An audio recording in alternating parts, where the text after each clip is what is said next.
Hello and welcome to our garden in May.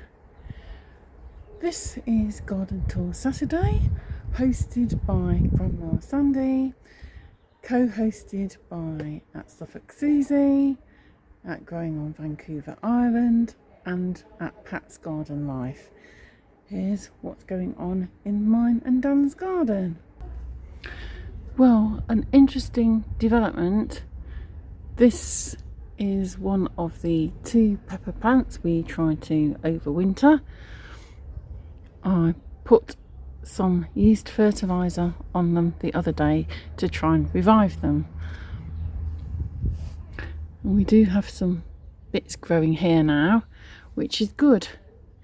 Now, if you want to know how to do yeast fertiliser, a good source would be to go to at Almost Off-Grid Grandma and her channel. She's got good advice about yeast fertiliser and we'll show you how to make it up. And having a lot of success with it at the moment is Sherry at Grow Joyfully Homestead.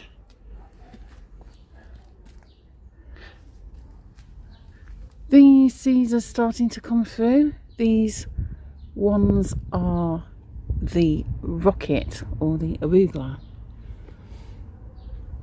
These are humane pellets. They help to keep the soil a little moister as well as keeping those slugs and snails away, and they're completely organic and humane. They're known as a slug barrier.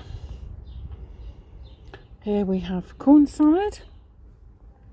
I did sprinkle a few more seeds over the top and covered with a little bit of seed compost.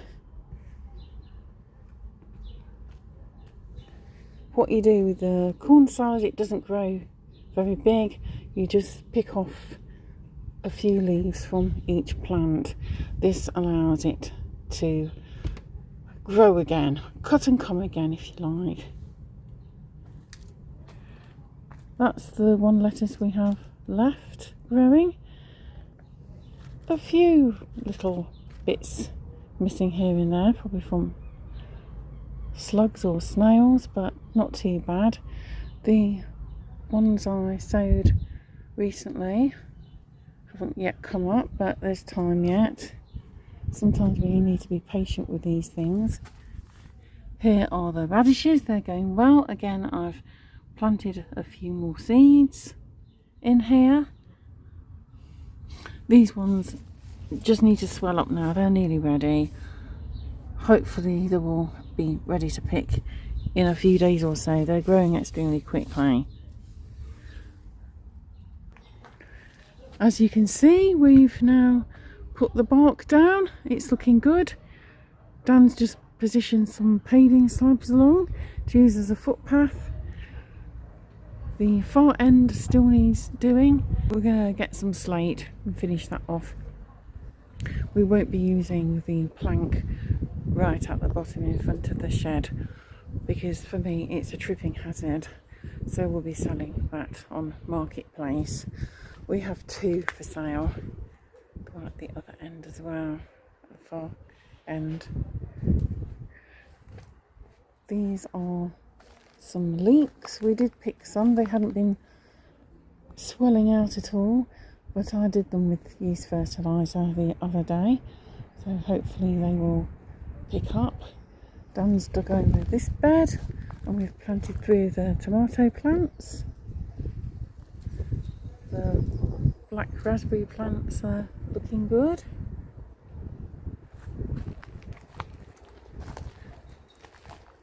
Over here we have the herbs, the ones that were struggling, that one, and the far end which is covered by a weed. I'll pull that in a minute. They're starting to come to life. The lavender bush needs repotting now. Got some beautiful wildflowers there. And then the olive tree is doing well. look at the quince tree coming into bloom. Isn't that gorgeous? Look at those beautiful pink flowers. We've got very nice weather at the moment, beautiful blue sky. Yesterday was a really warm day and I actually wore a dress. Dan and I had a date. I met him in the afternoon. We met up in Margate and went to the Olympus Cafe for Greek coffee and a piece of spanakopita, spinach and feta pie, and I had a little Black Forest gatto and Dan had an Oreo gatto. Delicious. These are some of the cabbages. We have started to harvest them. They're delicious. And these are the taters. They're going bonkers. The rhubarb. Of course, we've got the rhubarb over here as well. It's massive. We've already had harvest off that, and it will keep coming now through the summer. Garlic. This is the new garlic. This is the overwinter garlic. The bulbs might not be very big. We might only have like one clove on a bulb, but they're usually quite pungent. The rose bushes are looking good. They've had a spray of a little very liquid and water to keep the black spot away. They're in really good shape. I may try spraying them with an essential oil mix. Again, Krista at Almost Off Grid Grandma has some good information on using essential oils in gardening. If you like, it's homeopathy for plants, as I call it, like for like. So, for example, if you've got a lavender bush, you might use a lavender essential oil diluted. That's just an example, but you get the idea. The strawberries are doing a lot better.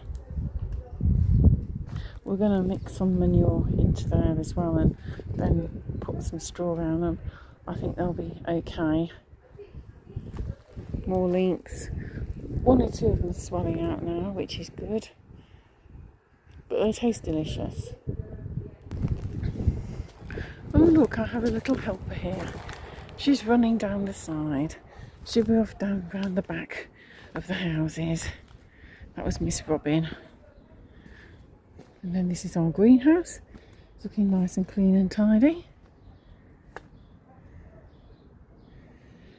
Down here is where we planted the sweet potatoes, which didn't form slips properly. We just planted the tubers. I've mentioned in other videos, Lovely Greens also has a method for growing sweet potato slips. So you don't necessarily need to do them in water, you can do them in soil, and she grows them vertically. And growing things this way means you don't necessarily have to do crop rotation every year. So go and check her out. She has over 220,000 subscribers and she has quite a large garden, which we don't all have the luxury of, but she has some really good gardening tips. It's about sharing information. She's located on the Isle of Man, Tanya. So this is the greenhouse. Things are coming up well. I'm going to give these a water in a minute. I've got one little pea plant there and a money maker coming through.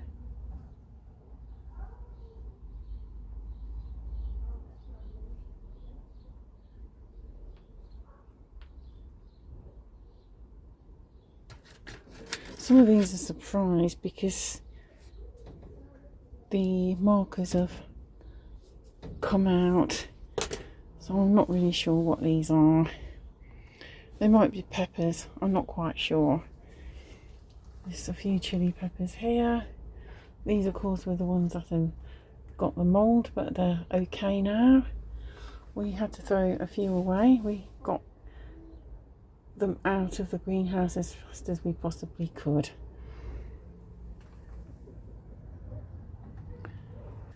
There's something in there, but I can't see what it says. But we brought that out just to give it a better chance. Remember to be patient.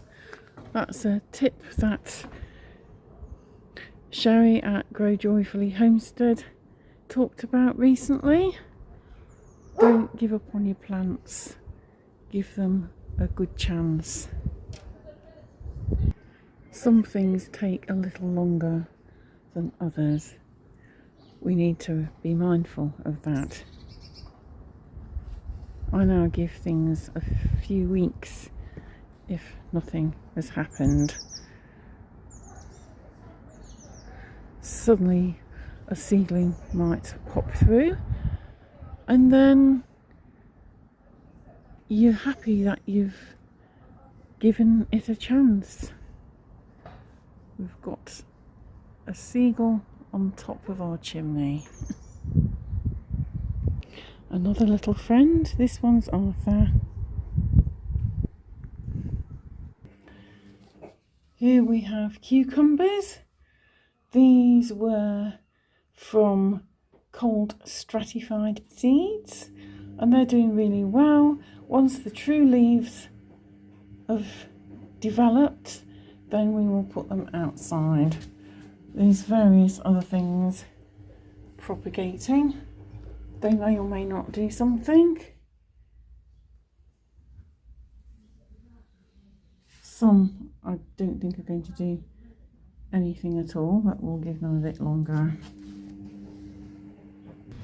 So that's what's happening in our garden at the beginning of May. I hope you enjoyed this video. If you did, please give it a like, comment, share, subscribe and hit that notification bell. Thanks so much for watching, and I'll see you again soon for the next one. Until then, happy gardening. Bye for now.